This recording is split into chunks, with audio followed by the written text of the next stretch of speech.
Good evening. This is going to be the first of about 4 or 5 sessions to cover the 2 units of the Assessor qualification at level 3. One of the first things I wanted to look at is the assessment cycle, and that's how we look at things. So I'm just going to run this little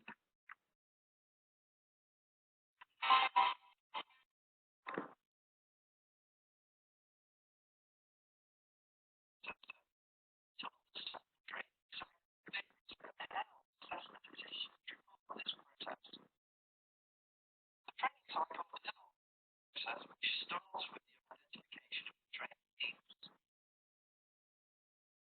This is our first assessment opportunity. This is where towards the initial assessment to evaluate any skills gaps and additional requirements that we show related to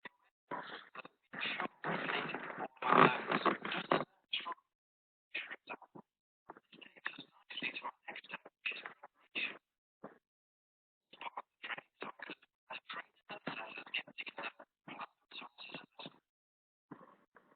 Activities will be adapted to next part of the training cycle, the delivery section, self-explanatory plans, just explain the issues to the learners.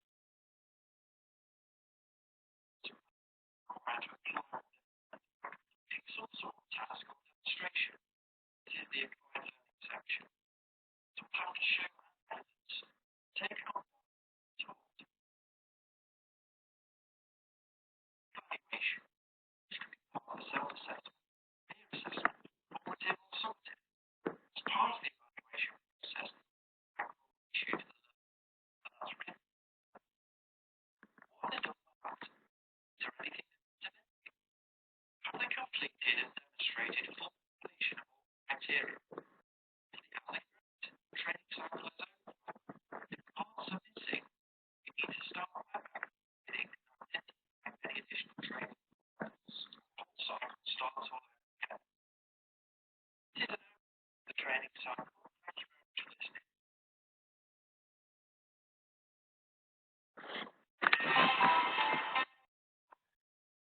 As you can see from that, it's a fairly straightforward operation.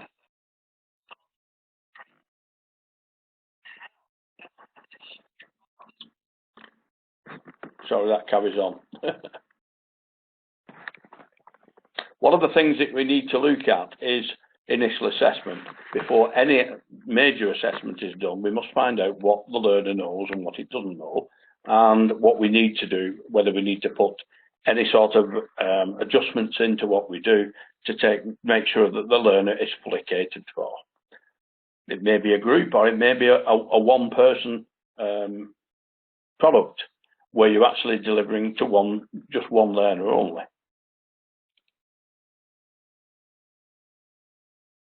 So that explains really the assessment cycle. What I'm going to do now is go through the requirements of the Unit 1. So basically that is the standards that need to be achieved. And each assignment will have a front sheet. In this case, it goes as to Learning Objective 1. That is split into 4 separate assessment criteria. Explain the function of assessment in learning and development. Define the key concepts and principles of assessment. Explain the responsibilities of the assessor. Identify the regulations and requirements relevant to the assessment in your own area of practice. Assessors cover a lot of work. They are the linchpin of the system, really. They are the knowledgeable person who will, with the tutor, or maybe one and the same, the tutor may also be the assessor, will make sure that learners have understood the learning they've had and are able to give evidence to show that that's happened. One of the ways in which we're going to do this one is I have set up a workbook that will cover the learning objectives one at a time, and it will ask you to perform a number of tasks. Those tasks will need to be fully completed, and I'll open that box to show you what the workbook looked like. So Unit 1, workbook tasks.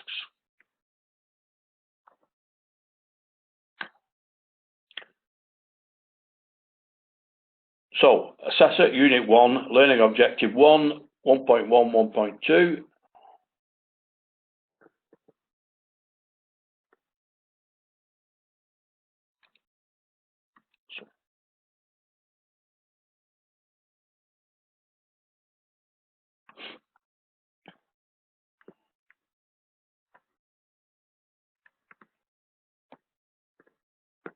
Now, it's a straightforward way of actually gathering the evidence that you've got. So I'm going to bring this into line with the other sheet that I brought in before, which is this one. So we can look at the two together. So this one now says, in the correct order, identify the 5 stages of the training cycle. For each of the 5 stages, explain what is involved. Now, the video you've just seen will give you most of the information you need for that. And it explains the function of assessment in learning and development and how it works. So that covers 1.1 and 1.2, because it says why you're going to do this operation and what it involves. So when you put the 5 stages in and explain them, just start writing into this box, and however much you write, it will expand to take what you've written. Okay? The second part is, please explain how formative and summative assessment are used within the 5 stages of the training cycle. Make sure you include definitions for both formative and summative assessments, and remember not to include bullet points. Now, this applies to all the tasks that you're going to be asked to do. I don't want bullet points, I want proper explanations. Sometimes it will ask for an analysis of something, in which case it's then in your own words what you think about a certain situation.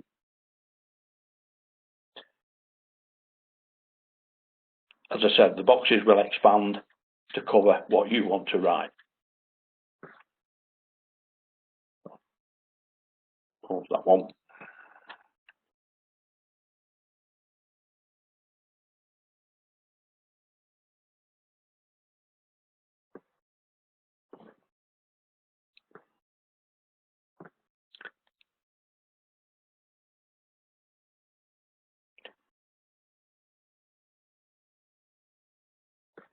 The next task covers further assessment records. This task you will need to list who uses assessment records. Next to this user, you will need to put and explain why that user will need to access these records, what they will use them for, and you will need to identify and explain 6 to pass this task. If you need to add any, or you need any additional support, please use the training videos on the Moodle and get into contact with us. Upon completion, please save the document as Assessor Unit 1 T5 record keeping, followed by your name, and upload your work to, or in the meantime, send it to Learner Work. I need to change that. We've now got, I'll put that in now.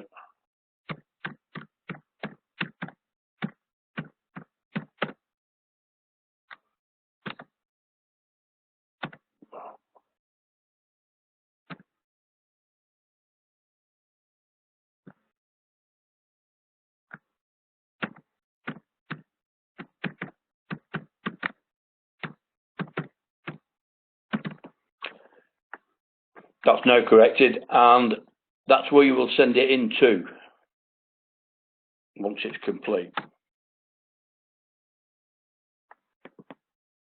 Again, bullet pointed responses will not meet the requirement of the task, because you'll have to explain what they will use them for. This is things like, I mean, the assessor and the candidate will need to look at the records. Candidate to know where they're up to, and the assessor to make sure he's recorded everything that was covered in that particular assessment, so that you've got the direction of where you need to go or what needs to be assessed next.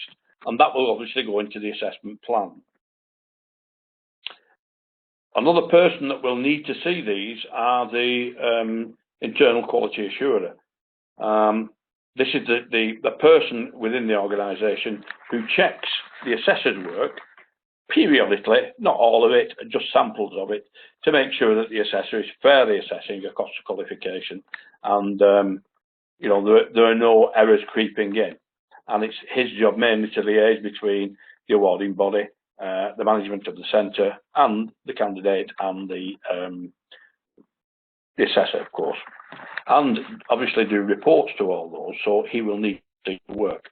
Those are just 3 of the people in there. You need to bring another 3, to explain the 6 to do that. Yeah.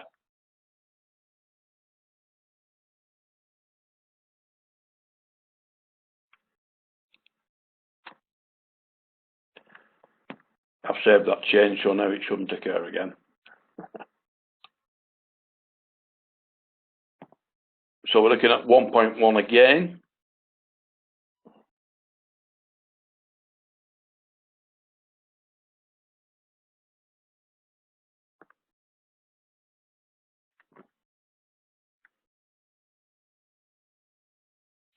And again, to make sure this is your work, you need to put your name on the top of each of these before you send them in, obviously, because we get obviously a lot of learners will be sending work in, and if you've not got your name on it, we can't identify you except from the email, and that can sometimes cause errors. But make sure that you name your work, obviously, before you send it in. Below are some of the assessment scenarios that detail learners with individual needs. You will have to identify these needs and suggest changes you could make to the assessment in order to include this learner. Please consider the following in each scenario. Presenting it in a different format. Translations. Recorded discussion. Allowing extra time. Digital recording. Use of scribe or reader.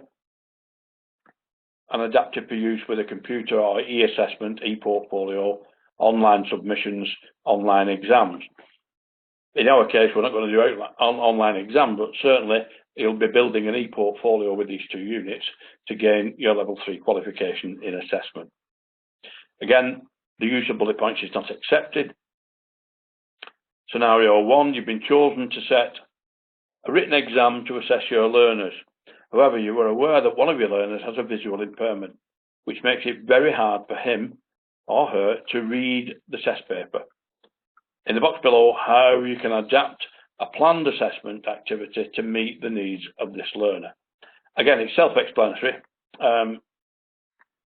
You need to answer that within the box again, and again, of course, the box will expand to meet your what you've written. Scenario 2. A core component for your qualification requires a written exam, but you have a learner where English is a second language. A spoken English is fine. However, a written English is full of spelling mistakes and punctuation errors, making the written work very hard to understand. In the box below, explain how you can adapt the assessment activity to meet the needs of this learner, and a box provided to fill it in. The third scenario on this one is you have decided to set a detailed project.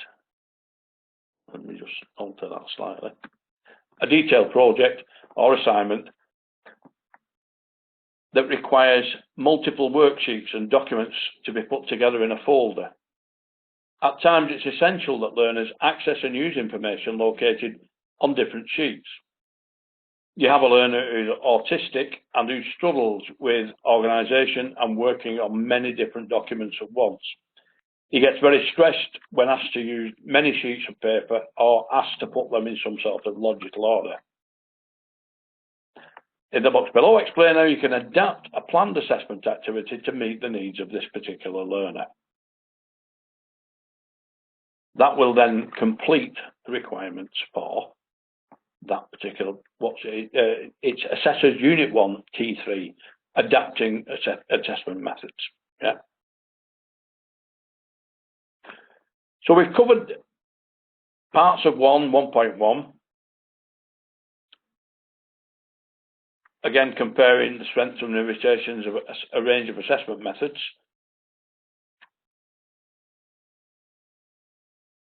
looking at, I will come back to that later on. I'm going to make a different, I'm going to use a different approach to holistic learning or holistic assessment, because there are ways of actually doing that that I've not got into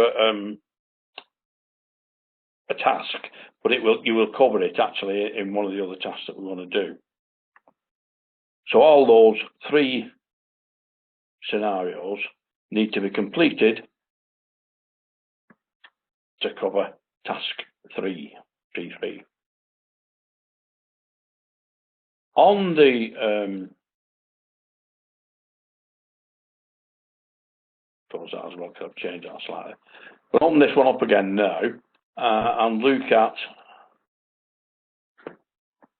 endpoint information from the PowerPoint and expand from information from the PowerPoint. Now, one of the things we can do, as well as those boxes and tasks that I've set you to do, there are on each one, if we go back from that,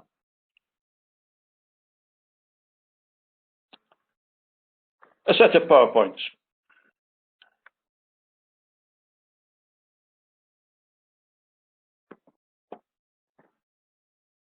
Key concepts and principles of assessment.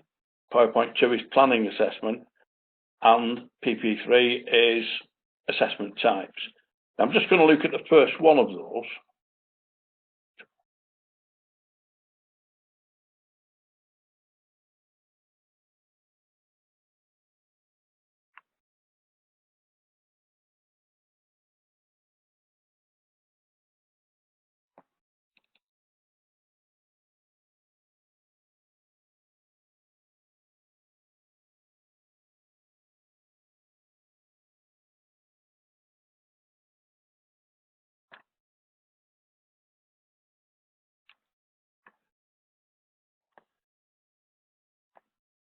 There are a number of presentations that will cover a number of the tasks that you need to cover, that you need to fulfill. So you're asking why assessment should take place, the key concepts of assessment, principles of assessment, VAXAR and SMART. A lot of you will know what that is already, but we'll cover that later. Roles and responsibilities of assessor, regulations and legislation relating to assessment, policies and procedures, summary quiz. I'll leave that out because it's a one-to-one, and a reading list. So we'll look at, well, why do you think assessment should take place with learners? We've got exams. Why assessment?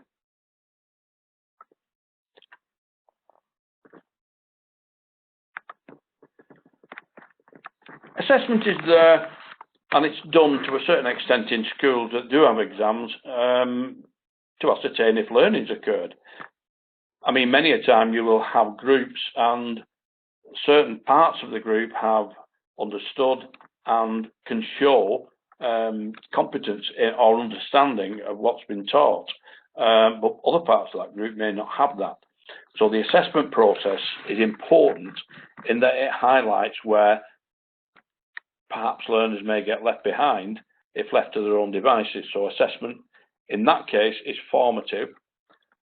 This is after the initial assessment's taken place and any diagnostics and any prior learning. Once a learning cycle has been set and the assessment cycle that goes with it, you have an assessment plan. If you didn't assess, you wouldn't know whether the learning had taken place or the understanding was there. Sometimes people will take things in, but not fully, or don't fully understand the background, and many will not ask questions. Therefore, the assessment process is important in highlighting those areas. So assessment should focus on improving and reinforcing learning as well as measuring the achievements. It should also help your learners realise that they are progressing, and this is important in terms of motivation. Sometimes it just needs a learner to know that what they've done is right, or what they need to do to make it right, to make sure that that motivation stays there.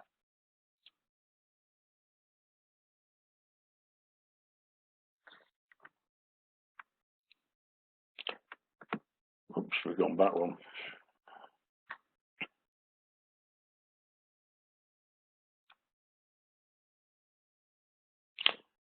So key concepts of assessment are accountability, achievement, the assessment strategies and benchmarking, evaluation, internally or externally devised assessment methods, both formal and informal, progression, transparency, types of assessment initial at the beginning, formative, ongoing or summative. In qualifications like these, what I would expect is that certain tasks should be performed, maybe the first 3, and then submitted for assessment. If that's done, any errors that are creeping in early on can be identified, and feedback to the learner is all important, because then on the subsequent tasks they can take in the feedback they've been given and probably correct things that may have been moving off tangent and make sure that the work comes in correctly.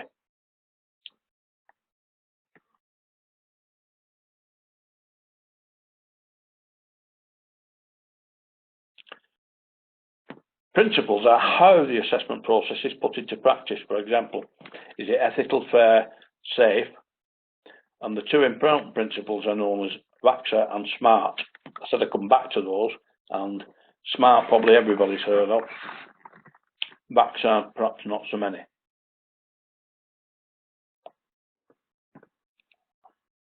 So, is the assessment valid? Is it authentic? Or is the evidence authentic? Is it current, sufficient, and is it reliable? Valid means, does it meet the criteria? Authentic, is it the learner's work? Current, usually work that's presented that's more than 2 years old is not acceptable. So the work needs to be brought up to date to make it current. Is there enough there? If the learner has been asked to make an analysis of something and it turns up with about 6 lines, you obviously know there's insufficient work there to formulate an analysis of anything, really. And is it reliable? Can we rely that it's the whole work of the student and it's not that some of the evidence has not come from elsewhere?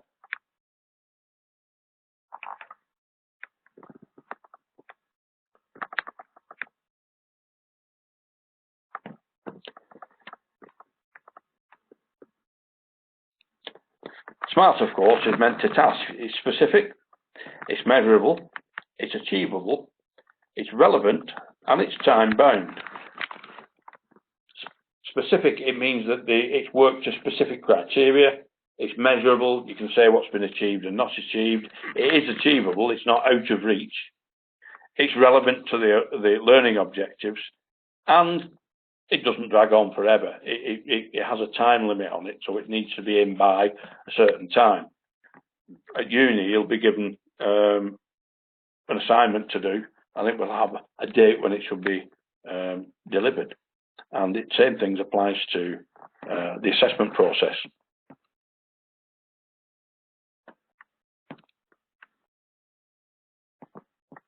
Responsibilities of an assessor. The main role will be to carry out assessments according to the qualification requirements, or those of the programme or job specification being assessed. Some work will be assessed in terms of a commentary or an explanation of how something's done. Now that can be done as a written operation, or it can be recorded. It was mentioned earlier, if you remember, on that video. Recordings are becoming more and more prevalent at higher levels.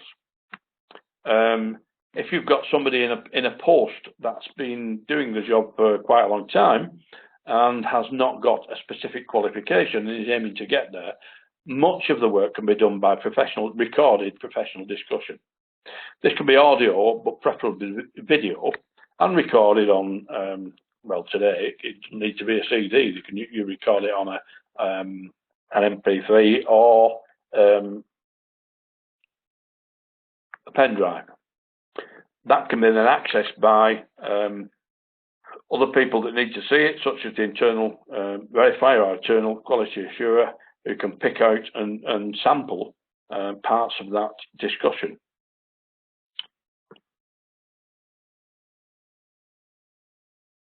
Again, you need to also follow internal and external organisational requirements. The process for assessment in most establishments is very similar, but does change from time to time. And of course, awarding bodies requirements will be specific, and you need to be aware of what those are, so that you make sure that you're achieving with the candidate the requirements of the awarding body.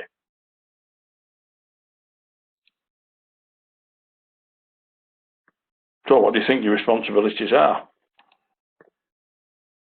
You're probably going to attend meetings. You want to agree assessment plans. You're going to hopefully make the best use of different assessment types and methods, as I just discussed.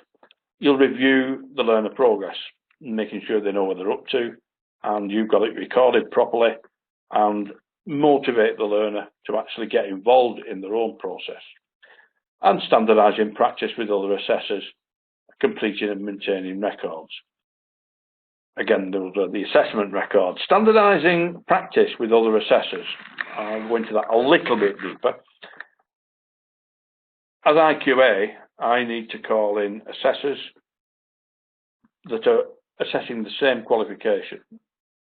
Periodically, we'll have a meet, and I will supply them with the work of, anonymous work of, one of the learners that has either been passed or it's been referred.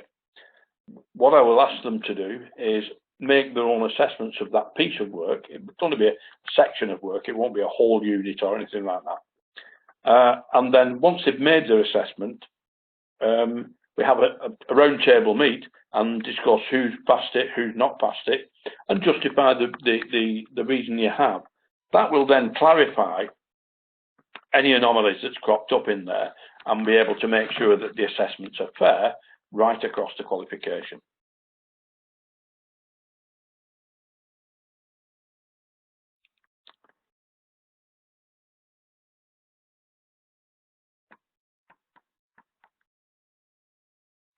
Oops, jumped.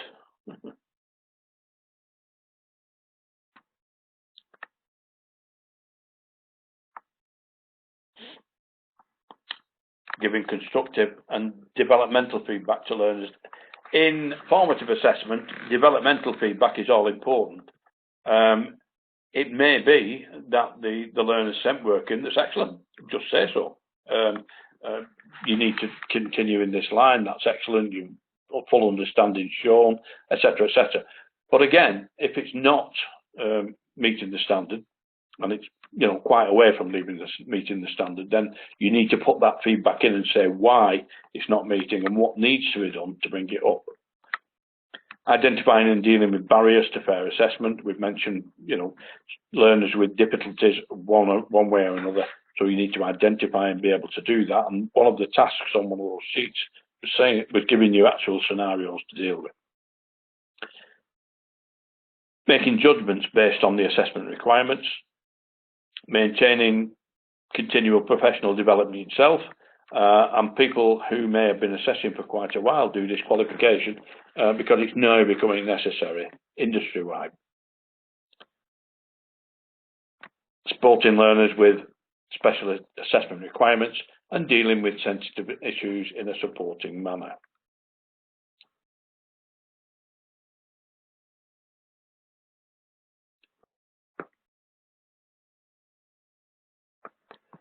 Again, you will need to follow certain regulations. You'll be aware of requirements of Ofqual and Ofsted, awarding organisations who accredit the qualifications, the legal aspects of such as data protection. Oops, I jumped again.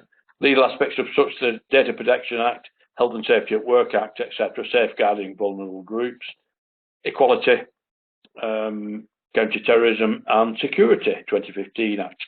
One of the things you've got in there is health and safety. Now, in a classroom environment, this is probably, to a certain extent, perfunctory, but any of you that's going to be assessing out in the workplace, health and safety will be a big issue, especially if you're working on a site, be it in an engineering establishment or a civil engineering establishment in construction. There are very strict rules and regulations with regard to health and safety, and in fact, who can actually go on the site. And it may be that the assessor needs to do a health and safety qualification to get a card that will allow them onto the site now to make sure.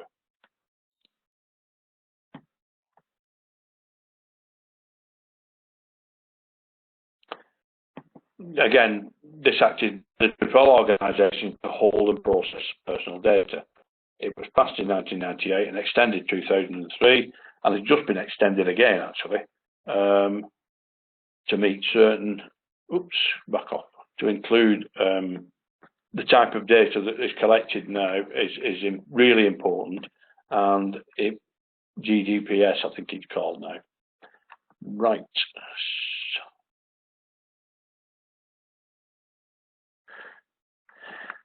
Yeah, it must be processed fairly and lawfully, obtained and used only for specific and lawful purpose, adequate, relevant and non-excessive, accurate and, where necessary, kept up to date, kept for no longer than necessary. One of the things in there, awarding bodies, once you have completed your qualification, your personal details will be on file, and those have to be kept. To meet up awarding body standards, they need to be kept for 3 years, and in some cases even more. But those will be then kept basically under lock and key. And if they're electronic ones,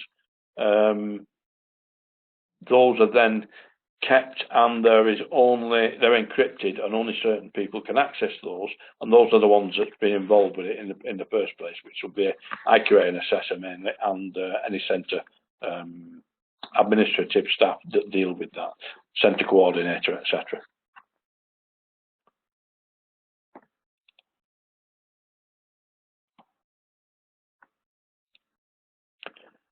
The Health and Safety at Work Act, it places a legal responsibility on everybody, as well as your organisation and your learners.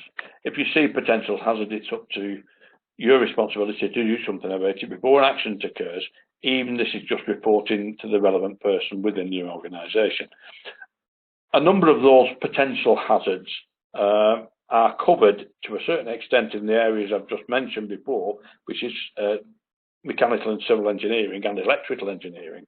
The employer must make sure that risk assessments have been done for each of the operations that are going to be carried out in their workplace. Therefore, if you see a potential hazard, you need to look at the risk assessment for that to make sure that you're correct, because obviously, unless the assessor has a specific health and safety qualification, then you would need to check that back before making comment.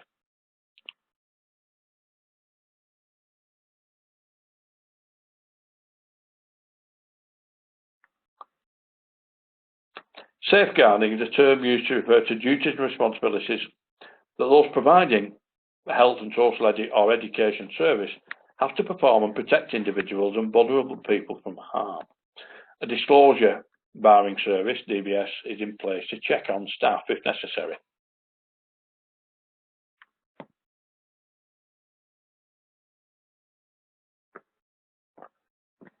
The Equality Act 2010 replaced all previous anti-discrimination legislation and consolidated it into one act for England, Scotland and Wales.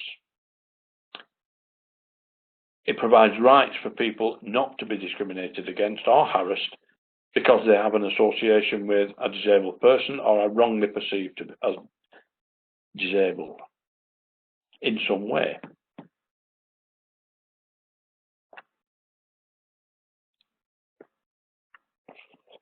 The Counterterrorism and Security Act, again, this is 2015, so it's quite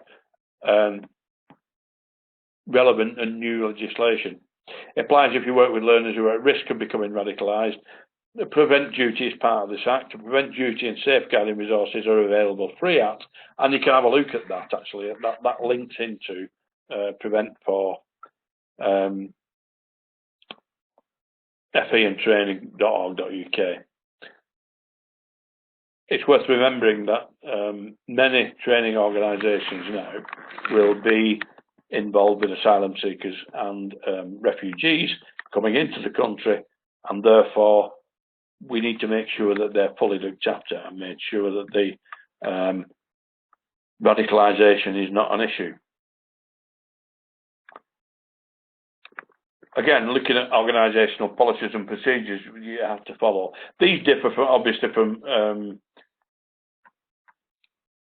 organisation to organisation, and there will be things like access for fair assessment, appeals and complaints. That is essential. An appeals procedure against unfair assessment and any complaints about that need to be handled in a certain way, and the procedure for that the assessor must be fully aware of, and obviously make sure that the learner or candidate understands that as well.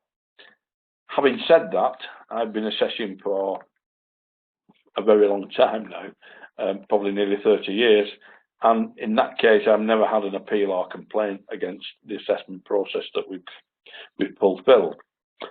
That's because we have that process in place and it works that way. Perhaps establishments that don't have adequate procedures could lead to appeals or complaints. Confidentiality of information we've already covered. Copyright and data protection we've covered. Equality and diversity. Again, all these policies, health, safety and welfare, and internal quality assurance. All those are available to view at UK Versity.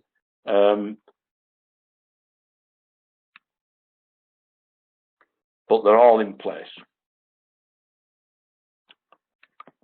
Bit of a quiz. Give one reason why assessment should take place. State 2 examples of key concepts of assessment. What's VAXA mean and what does SMART stand for? And explain what principles of assessment are. Again, you've got a reading list in here as well, some of which are on the VLE. What I will do is just go back to the website list as well. Looking at disclosure and barring service, certain government legislation, Ofqual, Ofsted, prevent for FE and training. Yeah. Again, direct links to those. Okay, so what have we covered in this short presentation? Why should assessment take place? The key concepts of assessment, principles of assessment, VAXA and SMART, roles and responsibilities of the assessor, regulations, legislation relating to assessment, policies and procedures, a summary quiz, and reading list and website. Now, I'm not going to go any further at this, but there's quite a lot of work in there. But on the, hold that down a minute. There are a number of PowerPoint presentations on there. It may be worth your while looking through those before you actually start to write into your workbook and tasks. So I'm going to close there at this point now, and we'll come back and pick up from there on the next presentation. Thank you for listening.